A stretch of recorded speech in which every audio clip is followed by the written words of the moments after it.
What's up guys, Juan here from Android Authority, and with Android Wear 2.0 being delayed till next year and no new Android Wear smartwatches from companies like LG, Motorola, or Huawei, Android Wear has grown a little bit stagnant, at least until the update comes out. If you're impatient or just looking for something to breathe some new life into your Android Wear smartwatch, you might want to give AsteroidOS a try, which we currently have running on one of the oldest Android Wear smartwatches, the original LG G Watch. So AsteroidOS was created by a French computer science student, and it's a completely standalone Linux-based wearable OS, so it's not based on Android Wear in any way, shape, or form. It's also completely open source, which means other developers and manufacturers can take this and freely modify it as they see fit. Something to keep in mind with AsteroidOS is that it's currently in alpha, so don't expect everything to work perfectly. You will notice a lot of bugs and freezes, but it still runs well enough to give you a good idea of what this new take on a wearable operating system is like. AsteroidOS also has their own app which you can download from their official homepage,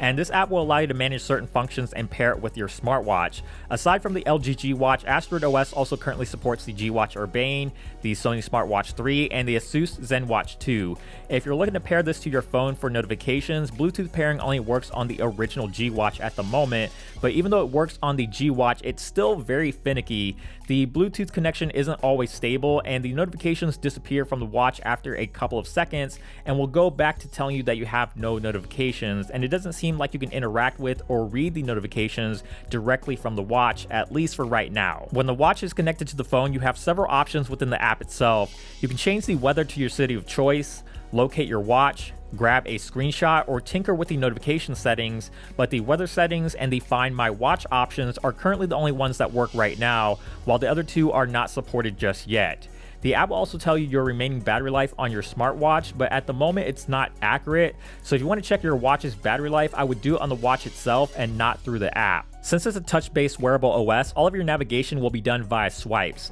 If you swipe down on the display, this will give you access to some quick shortcuts for screen brightness, Bluetooth, and turning vibration on or off. You can also see your remaining battery life from here, and if you tap on the lock icon, it'll put your watch to sleep, and you can double tap on the display if you want to wake it back up. Swiping to the left will take you to your notifications if you manage to get notifications to work properly, and swiping right will always take you back one step unless you're already on the main home screen, and in this case, swiping right will take you to your recent app screen, which will let you quickly jump between apps, and you can easily close these apps out by long pressing on them and tapping the X that appears. There's no third-party apps at the moment, but there are a handful of basic applications pre-installed, which you can get to by swiping up. You have a calendar application, calculator, alarm clock, timer, stopwatch, a music player, and a weather application, and all the apps have a very clean, simple, minimalistic look with white text and graphics and colorful backgrounds. You can also access all the watch settings from here, which has all the basic functions that you would expect, like the time,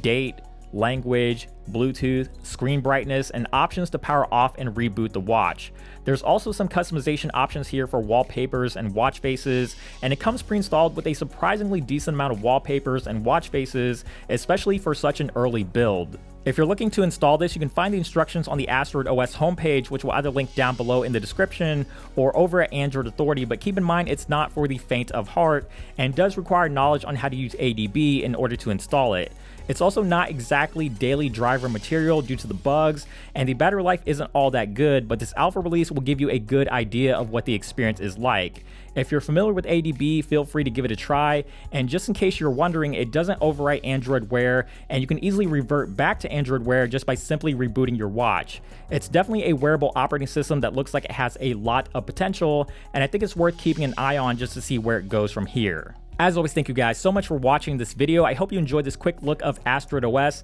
and if you did, please give it a thumbs up down below. We definitely appreciate it, and also subscribe to the channel, which is also down below if you haven't already, and check us out on social media, Instagram, Twitter, Snapchat, Google+, all that good stuff will be linked down below, and feel free to follow me on Twitter as well. And as always, check out the website, AndroidAuthority.com, because we are your source for all things Android.